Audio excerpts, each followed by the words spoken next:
कल केंद्र सरकार की गाइडलाइंस के हिसाब से हमने भी छूट दी।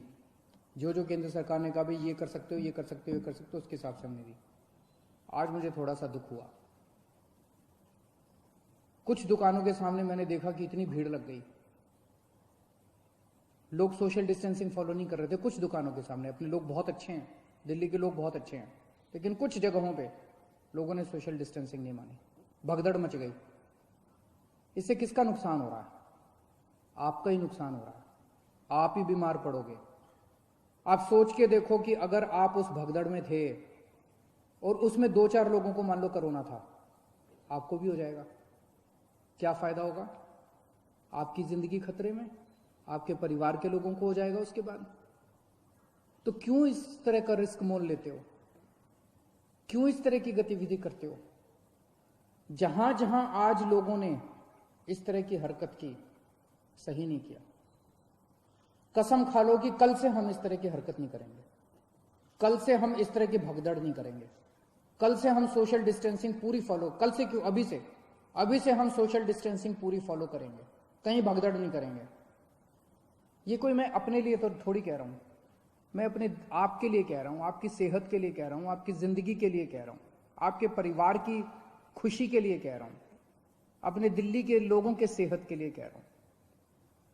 और ये कोई बहुत बड़ी बात थोड़ी है, और कोई दुकान बंद नहीं हो रही, कोई ऐसा थोड़ी है कि बस 1 घंटे के अंदर कोई दुकान खुल रही है। दुकानें तो खुली हुई हैं, कल भी खुलेगी, परसों भी खुलेगी। तो इस तरह से भगदड़ करने की क्या जरूरत है?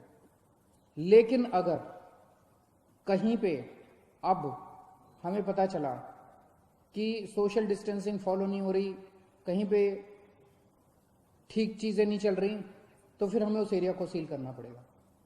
फिर जो हमने रियायतें दी हैं वो रियायतें हमें वापस लेनी पड़ेगी। मेरे पास कोई चारा नहीं बचेगा। मुझे बाकी दिल्ली के, सभी दिल्ली के लोगों की, आपकी सेहत के लिए, दिल्ली के लोगों की सेहत के लिए कड़े कदम उठाने पड़े, हम कड़े कदम उठाएंगे। इसीलिए मेरी आप सबसे गुजारिश है कि जो ये रियायतें दी गई है, इन रियायतों के, ये रियायतें इसलिए दी गई है ताकि अब धीरे धीरे धीरे धीरे हम अपनी दिल्ली को खोलते जाएं, अब गतिविधियां शुरू करते जाएं, अर्थव्यवस्था शुरू होती जाए। अगर हम जिम्मेदार नागरिक बन के काम नहीं करेंगे तो फिर से और कड़ाई करनी पड़ेगी। और कब तक हम लॉकडाउन में रहेंगे? जिंदगी भर तो लॉकडाउन में नहीं रह सकते ना। 1.5 महीना तो हो गया लॉकडाउन में रहते रहते। अब तो अपने को खोलना चाहिए। तो अब तो जिम्मेदारी के साथ काम करना चाहिए, और जिम्मेदारी केवल इसलिए ताकि हम लोग सुरक्षित रहें, हमारा परिवार सुरक्षित रहे।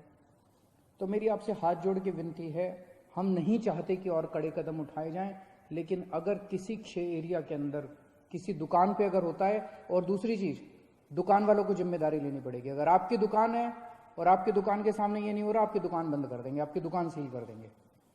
और अगर किसी क्षेत्र के अंदर कोई फॉलो नहीं हो रहा तो उस एरिया को सील कर देंगे। फिर हमें करना पड़ेगा, आपके लिए करना पड़ेगा। मुझे अपने दिल्ली के लोगों पे गर्व है, मुझे अपने दिल्ली के लोगों पे भरोसा है, विश्वास है कि हम बड़े बड़े काम करके दिखा सकते हैं। हमने बड़े बड़े काम करके दिखाए हैं। जब पूरी दुनिया डेंगू से जूझ रही थी, हमने डेंगू को हरा के दिखाया था। अब हम कोरोना को भी हरा के दिखाएंगे। दिल्ली के लोग पूरी दुनिया को कोरोना को हरा के दिखाएंगे।